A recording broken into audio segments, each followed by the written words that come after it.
नमस्कार. जय मराठी, जय शिवराय, जय महाराष्ट्र. परत एकदा लाल पिवळ्या संघटना मराठी माणसाच्या अस्तित्वावर घाव घालण्यासाठी बेळगावात प्रयत्न त्यांनी चालू केलेला आहे. बेळगावमध्ये 2005 साली सीमा प्रश्नाच्या सोडवणुकीसाठी जो ठराव करण्यात आला होता, त्या ठरावाला काउंटर करण्यासाठी ते परत एकदा महाजन अहवाल अंतिमाचा ठराव करण्याच्या गोष्टी करतात आणि तशा पद्धतीचे निवेदन त्यांनी बेळगावातल्या आता नवनिर्वाचित महापौर आणि उपमहापौरांना दिलेलं आहे.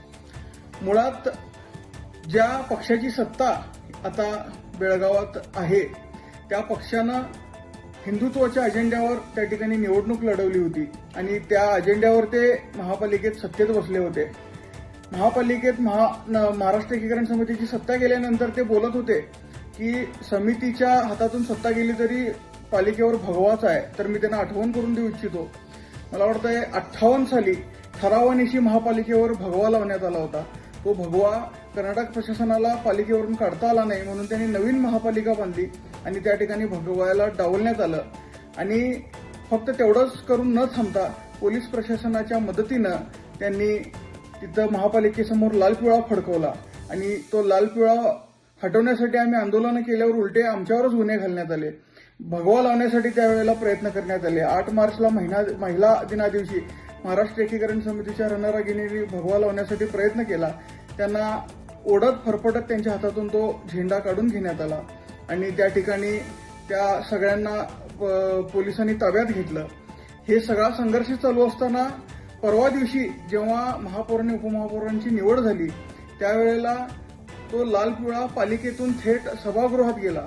प्रत्येकाच्या डोक्यावर लाल पिवळे फेटे होते. फक्त ते नवनिर्वाचित महापौर आणि उपमहापौर नाही तर मराठी भाषिक असणाऱ्या त्या राष्ट्रीय पक्षाच्या नगरसेवकांच्या डोक्यावर सुद्धा लाल पिवळा दिसत होता. ही खऱ्या अर्थानं दुर्दैवाची गोष्ट आहे.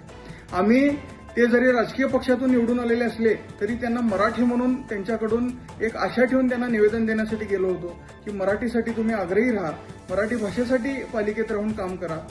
त्या तुम्ही मराठीसाठी भूमिका घेतला तर महाराष्ट्र एकीकरण समितीच नाही तर बेळगावातला प्रत्येक मराठी माणूस तुमच्या पाठीशी राहील. पण तसं कुठल्याच पद्धतीनं मराठीसाठीची हालचाल आम्हाला त्यांच्याकडून होताना दिसत नाही. या उलट हा जो ठरावाचा प्रकार आहे तो खऱ्या अर्थानं बेळगावातल्या लोकशाही मूल्यांची हत्या आहे. त्यांनी हा जो प्रकार केलाय त्याचा महाराष्ट्र एकीकरण समितीच्या माध्यमातून आम्ही निषेध सुद्धा करत नाही, कारण ते त्यांचं कामच आहे. फक्त भूमिका आता मला त्या मराठी नगरसेवकांची जाणून घ्यायची आहे, कारण त्यांचा जो प्रतिनिधी होता त्यानं काय म्हटलंय की 58 पैकी 55 हे आमचे आहेत आणि त्यामुळं हा ठराव तुम्ही करावा. तर काँग्रेस आणि भाजपमधून निवडून आलेल्या मराठी नगरसेवक त्यांनी नेमकी आपली भूमिका स्पष्ट करावी. ते त्या राजकीय पक्षाचे आहेत, त्या विचारधारेचे आहेत, काय ते ह्या लाल पिवळ्यांसोबत जाणारे ह्या लाल पिवळ्यांचे आहेत हे त्यांनी खऱ्या अर्थानं आता स्पष्ट करणं गरजेचं आहे. एखादा माणूस येतोय आणि 58 पैकी 55 हे आमचे आहेत, कन्नड भाषिक आहेत असं तो सांगतोय आणि सीमा प्रश्नाच्या विरोधी ठराव करावा असं त्यांना विनंती करतोय आणि त्यांचं निवेदन हसत हसत स्वीकारलं जात आहे की खऱ्या अर्थानं शोकांतिका आहे. हिंदुत्वाच्या अजेंड्यावर निवडणूक लढवणारा पक्ष मराठी माणसांच्या मुळावर उठलाय हे आज मला प्रथम सांगावं असं वाटतंय. मराठी माणसांनी याचा विचार करावा आणि आपण कुणाच्या पाठीशी थांबतोय आणि कुणाच्या पाठीशी थांबलं पाहिजे हा विचार आता मराठी माणसांनी केला पाहिजे.